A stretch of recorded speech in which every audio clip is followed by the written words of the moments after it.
Alright, we've just made quite a discovery here. We're going to pull this rock out Whoa! and look deep in there.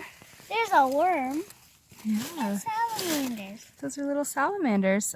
I believe they're redback, leadback salamanders. They're cute.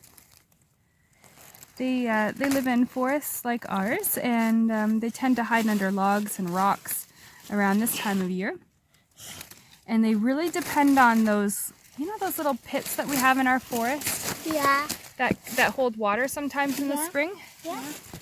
They really rely on those little puddles to survive. Hello. I love you. I'm not talking to you guys. I'm talking to a lizard. Oh, okay. I love a lizard.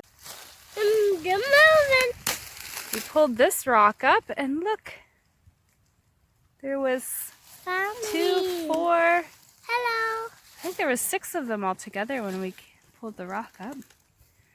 So Okay.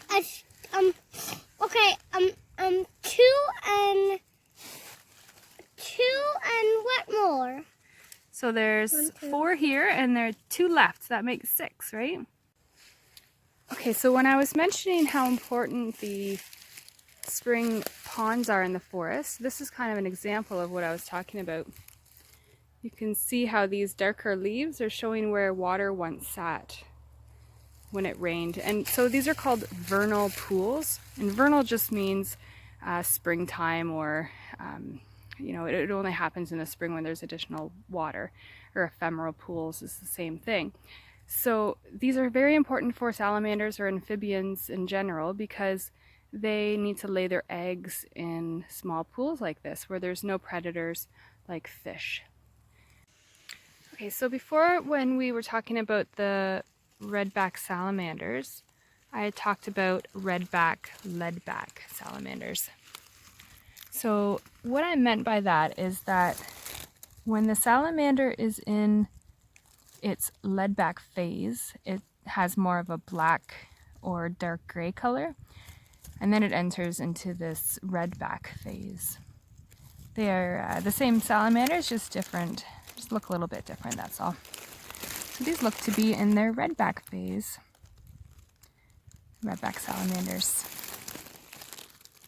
So salamanders are interesting. They're amphibians, and amphibians have skin that they need to keep moist because they breathe out of their skin. Their skin is permeable. And what that means is that they're also very susceptible to take in toxins into their systems. So amphibians haven't done that great with our pollution levels, especially when water or you know, their vernal ponds are contaminated. They tend to suffer quite a bit from that. So we want to make sure that our water is clean and safe, and we provide them with some healthy habitat and vernal pools, hardwood forests. That's what they love. See you, little guys.